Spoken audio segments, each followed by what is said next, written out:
So நீங்கள் நிறைய பேர் ஜூ போயிருப்பீங்க, ஆனால் இந்த மாதிரி ஜூ போயிருப்பீங்கன்னு தெரியல. போயிருந்தால் கமெண்ட்டில் பின் பண்ணுங்கள். இந்த ஜூவோட ஸ்பெஷாலிட்டி என்ன அப்படின்னு பார்த்தீங்கன்னா, வழக்கமாக ஜூனா இப்படி இருக்கும், மிருகங்கள்லாம் கூண்டில் அடிச்சிருப்பாங்க, மக்கள்லாம் வந்து வெளியே இருந்து பார்ப்பாங்க. ஆனால் இந்த ஜூவில் பார்த்தீங்கன்னா மிருகங்கள்லாம் ஜாலியாக வெளியே சுற்றின்னு இருக்கும், மக்கள்லாம் வந்து கேஜில் இருப்பாங்க.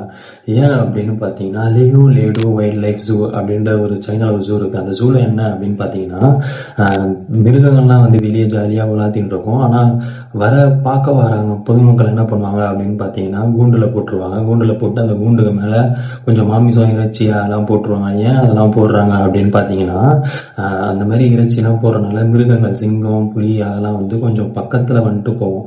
ஸோ அதை உள்ளேருந்து பார்க்குற மக்களுக்கு ஒரு ரியல் எக்ஸ்பீரியன்ஸாக, ஒரு எக்ஸைட்மெண்ட்டாக, அவங்களுக்கு ஒரு ஸ்ட்ரெஸ்ஃப்ரீயாக இருக்கும் அப்படின்ட்டு நம்புகிறாங்க. அப்புறம் இந்த ஜூவை பற்றி நீங்கள் என்ன நினைக்கிறீங்க அப்படின்றத கமெண்ட்டில் பின் பண்ணுங்கள். ஸோ இந்த மாதிரி மோர் இன்ட்ரெஸ்டிங் நியூஸ் தெரிஞ்சுக்க மறக்காம என் சேனலை ஃபாலோ அண்ட் சப்ஸ்கிரைப் பண்ணிடுங்க.